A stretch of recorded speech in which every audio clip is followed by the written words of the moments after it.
नमस्कार, स्वागत है करेना न्यूज 24 पर। मैं हूं प्रिंस लांबा। हरियाणा प्रदेश के अंदर सैनी सरकार ने, बीजेपी सरकार ने एक बार फिर बड़ा कारनामा कर दिखाया, बड़ा कांड कर दिया है, जिसके बाद पूरे हरियाणा प्रदेश में सरकार की फजीहत हो रही है, भारी माटी पलीत हो रही है। हरियाणा सरकार की तरफ से एक ऐसे अधिकारी का, एक ऐसे तहसीलदार का ट्रांसफर कर दिया गया बीते रोज, जो अधिकारी पिछले 4 से 5 महीने से भगोड़ा करार होने के बाद अंडरग्राउंड है। एसीबी की टीम ने उसको भगोड़ा करार कर दिया था और उसके बाद उस तहसीलदार के ऊपर 20,000 रुपए का इनाम भी रख दिया था कि जो भी व्यक्ति इस तहसीलदार की कोई भी जानकारी, सूचना देगा, उसको 20,000 रुपए मिलेंगे। लेकिन बावजूद इसके वो तहसीलदार अब तक एंटी करप्शन ब्यूरो की पकड़ से बाहर था, एंटी करप्शन ब्यूरो की गिरफ्त में नहीं आया था और उसी तहसीलदार को सरकार ने 4 महीने बीत जाने के बाद भी सस्पेंड नहीं किया और उसको बीते रोज तबादला करके कैथल से और तोसाम भेज दिया गया। यानी कि हरियाणा कैबिनेट के अंदर मंत्री श्रुति चौधरी के हलके में, श्रुति चौधरी के विधानसभा क्षेत्र में, आपको बता दें कि विधानसभा क्षेत्र ना केवल श्रुति चौधरी का अपना गढ़ है, बल्कि उनकी मां जो बीजेपी के राज्यसभा सांसद हैं किरण चौधरी का भी पैतृक गढ़ रहा है, इनका इलाका रहा है, जहां से किरण चौधरी कई बार विधायक रही है। तो ऐसे में कहीं ना कहीं सरकार ने बड़ा कांड रातों रात कर दिया, जिसके बाद सरकार की भारी माटी पलीत हुई, बेइज्जती हुई, फजीहत हुई, जो और सरकार को अपना फैसला वापस भी लेना पड़ा। यानी कि जो डैमेज हुआ उसको कंट्रोल करने के लिए सरकार ने अब सांप निकल जाने के बाद उसकी जो पैड़ है, उसकी जो छाप है, उसको पीटने का काम बीजेपी कर रही है।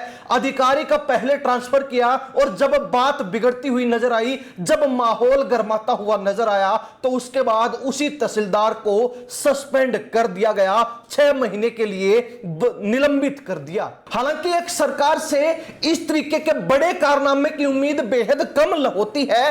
आम लोग जो है ऐसे कारनामे की, ऐसे कांड की उम्मीद बिल्कुल भी नहीं लगाते। लेकिन बीजेपी सरकार के अंदर इन दिनों जिस तरीके से एक के बाद एक बड़े कारनामे रचे जा रहे हैं, बड़े कांड किए जा रहे हैं, तो उसके बाद अब हरियाणा प्रदेश के लोगों को इस तरीके के कांड देखने और सुनने की आदत हो चुकी है और सरकार पर अब पूरा पक्का भरोसा हो चुका है कि सरकार ऐसा कारनामा कर सकती है। खैर, किस मामले में जो है यह भ्रष्ट तहसीलदार पिछले 4-5 महीने से अंडरग्राउंड था, छिपा हुआ था, भगोड़ा करार था, वो मामला आपको विस्तार से बताते हैं। मामला कैथल से जुड़ा है। कैथल के चीका के वार्ड 3 के रहने वाले विजय कुमार ने एसीबी यानी कि एंटी करप्शन ब्यूरो को शिकायत दी थी कि उसने चीका की अमर सिटी कॉलोनी में 151 गज का एक प्लॉट खरीदा था। वह अपनी भाभी के नाम पर इस प्लॉट की रजिस्ट्री करवाना चाहता था। इसके लिए सारे कागजात तैयार कर उसने 23 जनवरी 2025 का टाइम ले लिया।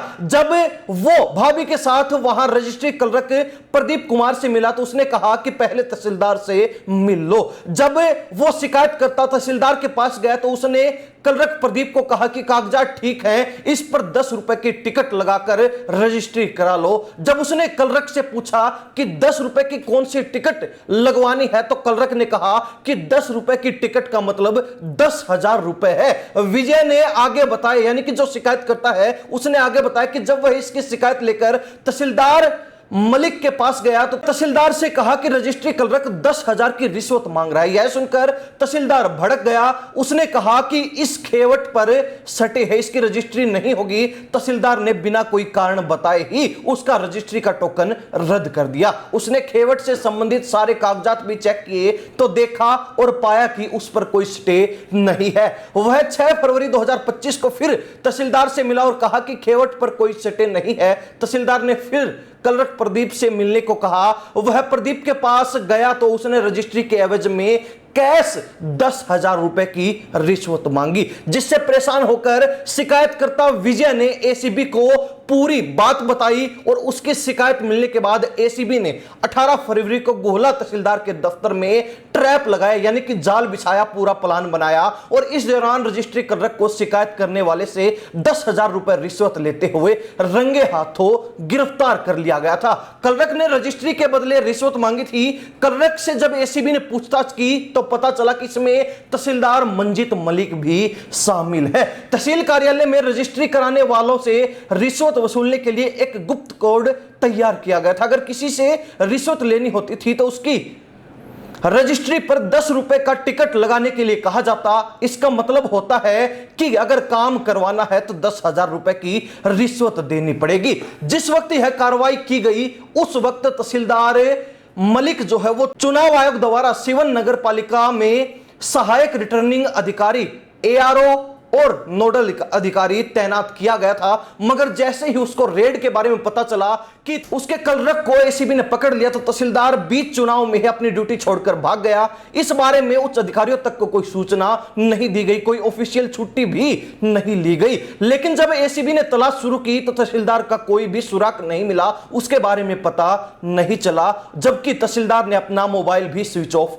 कर लिया था। तब से लेकर अभी तक लगातार तहसीलदार अंडरग्राउंड था। उसे पकड़ने के लिए एसीबी की तरफ से 20,000 रुपए का इनाम का भी ऐलान कर दिया गया था। लेकिन एसीबी की गिरफ्त से यह भ्रष्ट तहसीलदार लगातार बाहर चल रहा था, पकड़ में नहीं आया था। लेकिन अब जब बीते रोज यह पता चला कि उसी भ्रष्ट तहसीलदार का तबादला कैथल से सरकार के द्वारा तोसाम तहसील में कर दिया गया है तो उसके बाद इस पूरे मामले से पर्दा उठा। इस मामले की हकीकत और सच्चाई सबके सामने आई, पूरा भांडा फूट गया और सरकार को अपनी फजीहतें करवानी पड़ी। ऐसे में अब देखने वाली बात यह है कि जब सरकार की फजीहत हो गई, जब सरकार की बेइज्जती हो चुकी पूरे हरियाणा प्रदेश के अंदर, उसके बाद अब सरकार अपनी इज्जत बचाने के लिए, अपनी लाज बचाने के लिए उस तहसीलदार को सस्पेंड कर देती है जिस पर भ्रष्टाचार के आरोप थे और जो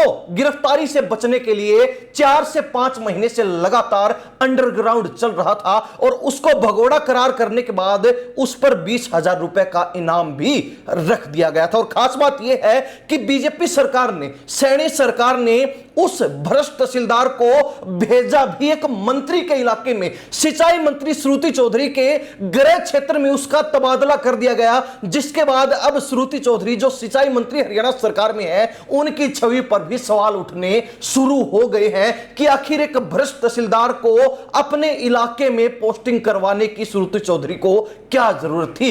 खैर यह सरकार का प्रोसीजर है, शायद ही श्रुति चौधरी की इसमें कोई इन्वॉल्वमेंट हो, लेकिन सरकार की तरफ से एक मंत्री के इलाके में एक भ्रष्ट तहसीलदार को भेजना कितना जायज था, कितना सही था, आप इस बारे में कमेंट में अपनी राय जरूर रखिए। साथ ही सरकार ने जो बड़ा कांड कर दिया, ये जो बड़ा कारनामा एक बार फिर कर दिखाया और एक भ्रष्ट अफसर जो 5 महीने से अंडरग्राउंड था, जिसने कोई ऑफिशियल छुट्टी भी नहीं ली थी, कोई लीव एप्लीकेशन भी नहीं लगाई थी, उसका भगौड़ा होने का कोई प्रमाण अफसरों के पास तक नहीं था, तो ऐसे में उस अफसर को 5 महीने तक सरकार ने सस्पेंड क्यों नहीं किया, उस पर कोई भी विभागीय कार्रवाई क्यों नहीं की गई। अब जब उसको कैथल से तोसाम में ट्रांसफर कर दिया गया, तोसाम जो उसका तबादला कर दिया गया, उसके बाद जब यह पूरा मामला सामने आया, इस मामले का भांडा फूटा, तो सरकार को मजबूरी में कार्रवाई करनी पड़ी और अब 5 महीने बाद उस भगोड़े तहसीलदार को,